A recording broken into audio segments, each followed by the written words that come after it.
Chapter 14. The Meeting. My beloved child, he resumed, was now growing rapidly worse. The physician who attended her had failed to produce the slightest impression on her disease, for such I then supposed it to be. He saw my alarm, and suggested a consultation. I called in an abler physician, from Graz. Several days elapsed before he arrived. He was a good and pious as well as a learned man. Having seen my poor ward together, they withdrew to my library to confer and discuss. I, from the adjoining room, where I awaited their summons, heard these two gentlemen's voices raised in something sharper than a strictly philosophical discussion. I knocked at the door and entered. I found the old physician from Graz maintaining his theory. His rival was combating it with undisguised ridicule, accompanied with bursts of laughter. This unseemly manifestation subsided, and the altercation ended on my entrance. "Sir," said my first physician, "my learned brother seems to think that you want a conjurer, and not a doctor." "Pardon me," said the old physician from Graz, looking displeased. "I shall state my own view of the case in my own way another time. I grieve, Monsieur le Général, that by my skill in science I can be of no use. Before I go, I shall do myself the honor to suggest something to you." He seemed thoughtful, and sat down at a table and began to write. Profoundly disappointed, I made my bow, and as I turned to go, the other doctor pointed over his shoulder to his companion, who was writing, and then, with a shrug, significantly touched his forehead. This consultation, then, left me precisely where I was. I walked out into the grounds, all but distracted. The doctor from Graz, in 10 or 15 minutes, overtook me. He apologized for having followed me, but said that he could not conscientiously take his leave without a few words more. He told me that he could not be mistaken. No natural disease exhibited the same symptoms, and that death was already very near. There remained, however, a day, or possibly 2, of life. If the fatal seizure were at once arrested, with great care and skill her strength might possibly return. But all hung now upon the confines of the irrevocable. One more assault might extinguish the last spark of vitality which is, every moment, ready to die. "And what is the nature of the seizure you speak of?" I have stated all fully in this note, which I place in your hands upon the distinct condition that you send for the nearest clergyman, and open my letter in his presence, and on no account read it till he is with you. You would despise it else, and it is a matter of life and death. Should the priest fail you, then, indeed, you may read it. He asked me, before taking his leave finally, whether I would wish to see a man curiously learned upon the very subject, which, after I had read his letter, would probably interest me above all others, and he urged me earnestly to invite him to visit him there, and so took his leave. The ecclesiastic was absent, and I read the letter by myself. At another time, or in another case, it might have excited my ridicule. But into what quackeries will not people rush for a last chance, where all accustomed means have failed, and the life of a beloved object is at stake? Nothing, you will say, could be more absurd than the learned man's letter. It was monstrous enough to have consigned him to a madhouse. He said that the patient was suffering from the visits of a vampire. The punctures which she described as having occurred near the throat were, he insisted, the insertion of those 2 long, thin, and sharp teeth, which, it is well known, are peculiar to vampires. And there could be no doubt, he added, as to the well-defined presence of the small livid mark which all concurred in describing as that induced by the demon's lips.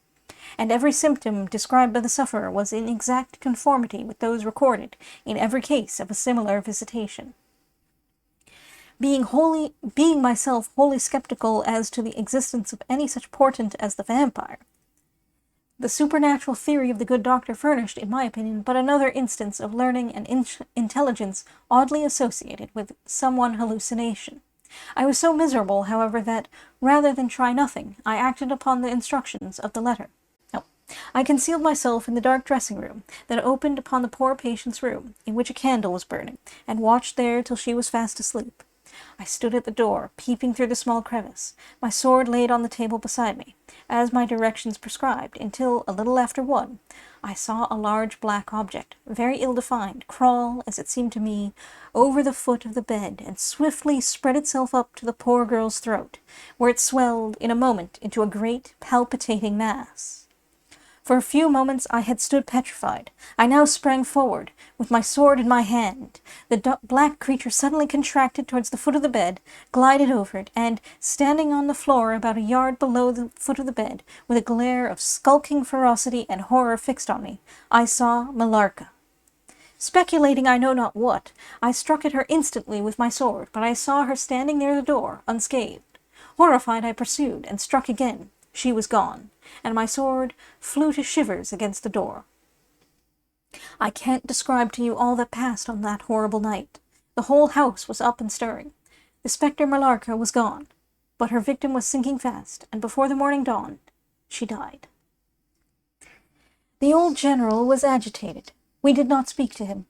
My father walked to some little distance and began reading the inscriptions on the tombstones, and thus occupied, he strolled into the door of a side chapel to prosecute his researches. The general leaned against the wall, dried his eyes, and sighed heavily. I was relieved on hearing the voices of Carmilla and Madame, who were at that moment approaching. The voices died away. In this solitude, having just listened to so strange a story, connected as it was with the great and titled dead, whose monuments were mouldering among the dust and ivy round us, and every incident of which bore so awfully upon my own mysterious case. In this haunted spot, darkened by the towering foliage that rose on every side, dense and high above its noiseless walls, a horror began to steal over me, and my heart sank as I thought that my friends were, after all, not about to enter and disturb this triste and ominous scene. The old general's eyes were fixed on the ground as he leaned with his hand upon the basement of a shattered monument. Under a narrow, arched doorway, surmounted by one of those demoniacal grotesques in which the cynical and ghastly fancy of old Gothic carving delights, I saw very gladly the beautiful face and figure of Carmilla enter the shadowy chapel.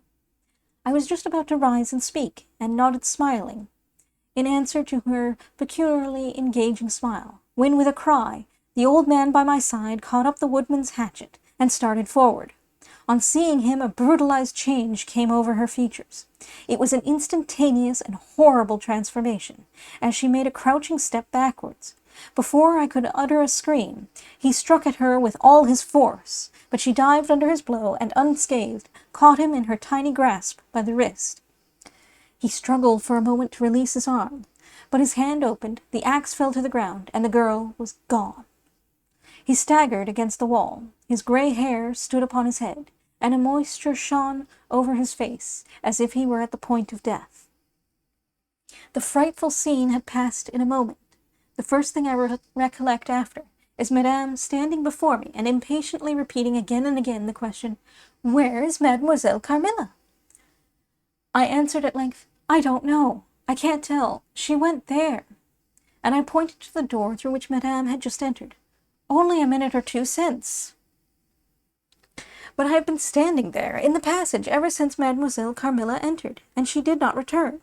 She then began to call Carmilla through every door and passage and from the windows, but no answer came. "She called herself Carmilla?" asked the general, still agitated. "Carmilla, yes," I answered. "Aye," he said, "that is Millarca. That is the same person who long ago was called Mircalla, Countess Karnstein.